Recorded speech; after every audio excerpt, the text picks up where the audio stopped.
Hi again then guys, and welcome to my fourth pick in a series of vehicles which I would personally like to see above all others feature on a future Gran Turismo game, be it GT Sport or GT7, etc. These would most likely be DLC vehicles, I should think. They would unlikely be vehicles that were already in the game for the most part. Some of them perhaps would be, such as Episode 2's Ferrari FF, but others, such as today, I can't really see them being featured as standard. It would be more of a specialist car pack or something along the lines of that. And the vehicle in question is a car which is pretty obscure. You don't hear people talking about it, many people don't know of its existence, and it's one of the craziest and most oddball racing cars ever made. And that's why I love it. Anyone who's been on my channel for a bit longer will know that I love oddball vehicles, unique vehicles, vehicles which try something new.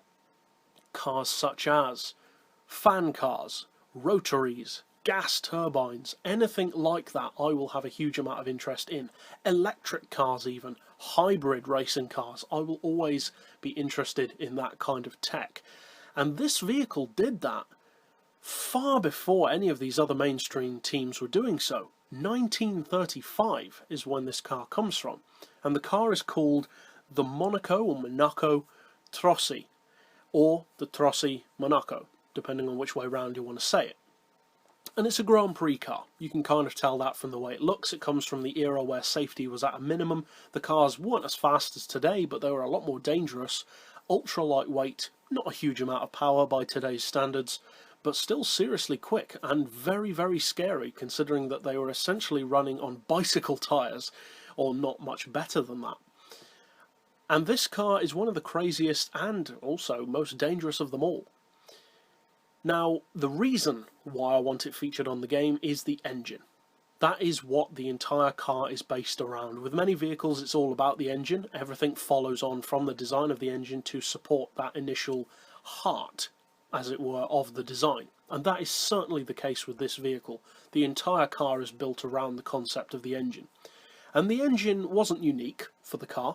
It was already being widely used, but not in cars, because the engine type is a radial engine, which is more commonly used in aeroplanes. Not so much these days, but back in the day, almost all aeroplanes used radial engines. And it was a reliable engine for the most part, ran very smooth because of the fact that all of the pistons were around a common centre rather than having directional throw that a regular piston engine has, causing the engine to be constantly rocking from side to side. A similar advantage, in fact, with a radial engine to gas turbines or Wankel engines, rotary engines. The fact that the engine is smoother does benefit the car overall. It tends to make them more reliable, it makes the sound more smooth and more unique. It has numerous advantages. Now, as far as this particular engine, it's a 4 litre in capacity, and it's a 16-cylinder. And each pair of pistons shares a common combustion chamber and a common spark plug, which is an interesting layout. The car itself only weighs just over 700 kilos, or just over 1,500 pounds, so it's seriously lightweight. Lighter than a modern LMP, for example, a lot lighter. As far as power, the engine, which is interestingly twin supercharged and air-cooled, put out 250 horsepower at 6,000 RPM, so relatively low RPM for a Grand Prix car, not necessarily for back then, but compared to today certainly, and 250 horsepower doesn't sound all that amazing. But back then, this was one of the most extreme Grand Prix cars out there. That was some serious power. And the fact that it only weighed 710 kilos meant that it would most definitely go like a rocket. But one of the interesting things about the Trossi Monaco was the fact that it was front-wheel drive, which is highly unusual for a Grand Prix car, and just adds to the charm, in my opinion. Now, driving the rear wheels, the handling would be fairly obvious. You would know what to expect regardless of what type of engine it has, because it would be rear-wheel drive. That gives certain handling characteristics. But to have a Grand Prix car that's front-wheel drive That's so odd and so the opposite of anything that any other driver would have been experiencing back then for the most part, that how could they possibly know how it would perform? Well, that was one of the issues. The fact that 75% of the car's weight was over the front end, which is a ridiculous amount of weight to have, meant that combined with the fact that it was front-wheel drive, it had chronic understeer, or for those who are unfamiliar with the term, that means it was very, very heavy around corners. It did not want to turn because you had all that power going through those front wheels and all that weight over the front end as well. And ultimately it made the car quite dangerous, and in the end, unfortunately, it never actually raced. However, it was still an extremely fast machine, in a straight line at least. Over 150 miles per hour was achieved in testing of the Monaco at Monza. So it was a seriously quick car for its time. And even by modern standards, a car with that kind of power, that's pretty decent top speed, especially considering that you're running 1935 tech. Now, in the game, it probably wouldn't be anything to rival any of the modern racing cars for the most part. It might be able to take on some of the cup cars, but anything above that, it's not really going to win. But the reason why I want this car in the game is because it's one of those vehicles like the Chaparral 2J, the Ford Model T that used to be on Gran Turismo, the 1886 motor wagons that used to be on the game. It's one of those cars which doesn't necessarily need to be groundbreakingly amazing in racing. It's just historically important. It tried something that everyone else wasn't. And in the case of the Trossi Monaco, or the Monaco Trossi, it definitely did that. And as far as the handling, well, there are already plenty of bad handling cars on Gran Turismo, but people still buy them because everyone has their own taste. As far as how useful it would be on the game, well, I have to admit, not as useful as my previous suggestions. The Mosler, of course, would be a fast track car, as would be the Ferrari FF, and of course, the Espace F1. So to me, the car such as the Trossi Monaco would be much more of a collector's piece. But it would also fulfill the other aspect of what I feel Gran Turismo lacks, and I have mentioned this before in Q&As, vintage cars.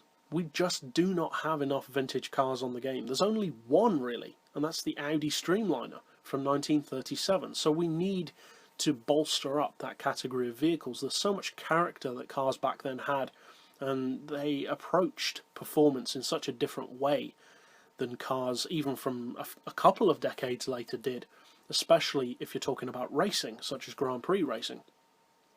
I think that if the Trossi Monaco was featured on the game, I think the PP on this car, it's hard to say to be honest, but I should think it would probably be around the high 480s to maybe the 500 PP region, something like that.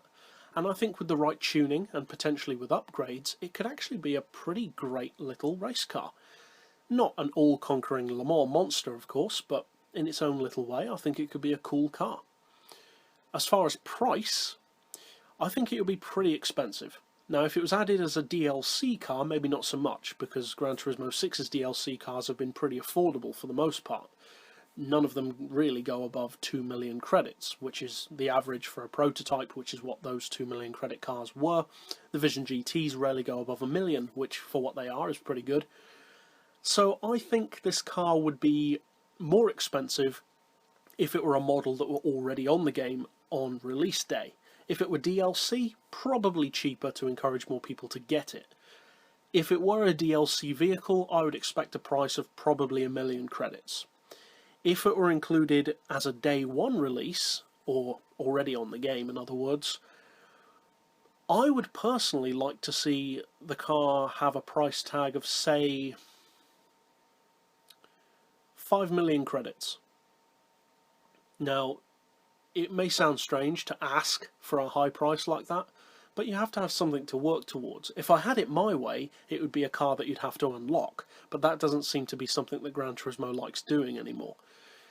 So as far as price, it has to be something that reflects the car's historical importance, but at the same time acknowledges that it's not the best thing in the world, and also gives you something to work towards. And 5 million credits to me sounds about right for the Trossi Monaco. At the end of the day, it's a Formula 1 car in effect, but from 1935, and with a completely unique engine. There has never been a radial-engined car featured on GranTurismo, and for the sound, the look, the performance, and the completely unique overall package, I would love to see the 1935 Trossi Monaco, or the Monaco Trossi, feature on GranTurismo.